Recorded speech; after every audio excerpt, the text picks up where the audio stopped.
Dabhoi VJKM self finance college of MSW અને BSW college દ્વારા ખુશીઓની ભેટ કાર્યક્રમ યોજાયો હતો, જે અંતર્ગત કોલેજના વિદ્યાર્થીઓ દ્વારા સમાજ કાર્યના અભ્યાસના ભાગરૂપે એનજીઓ વર્કશોપ અંતર્ગત કેમ્પસમાં વિવિધ કોલેજમાંથી તથા પોતપોતાના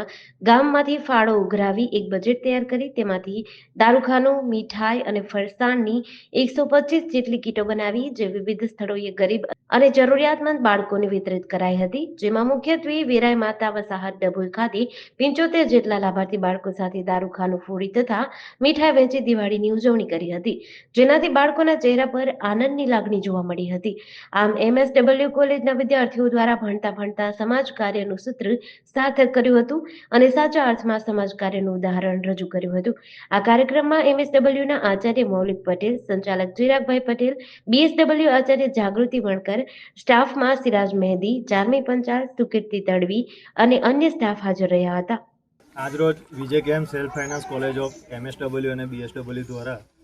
ખુશીઓની ભેટનું વિતરણ કાર્યક્રમ રાખવામાં આવ્યો હતો, જેના અંતર્ગત કોલેજના વિદ્યાર્થીઓએ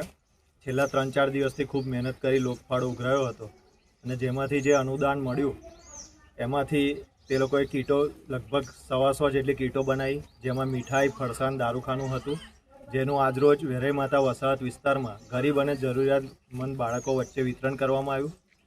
અને સાથે જ બાળકો સાથે મીઠાઈ તથા દારૂખાનું ફોડવામાં આવ્યું અને એમને બાળકોના ચહેરા પર ખૂબ જ આનંદ આવ્યો. આ રીતે વિદ્યાર્થીઓએ ભણતા ભણતા સમાજ કાર્યનું સૂત્ર સાર્થક કર્યું અને આ સાથે જ સૌને દિવાળીની શુભકામના આપીએ છીએ અને જે પણ લોકો સક્ષમ છે તેવા જરૂરિયાતમંદ બાળકોને અથવા લોકોને દિવાળીની આવી ભેટ આપે, એમના ચહેરા પર આનંદ આવે એવી અમારી શુભકામના. જેડીસી ન્યૂઝ સાથે નિરંજન ચૌહાણ, ડભોઈ.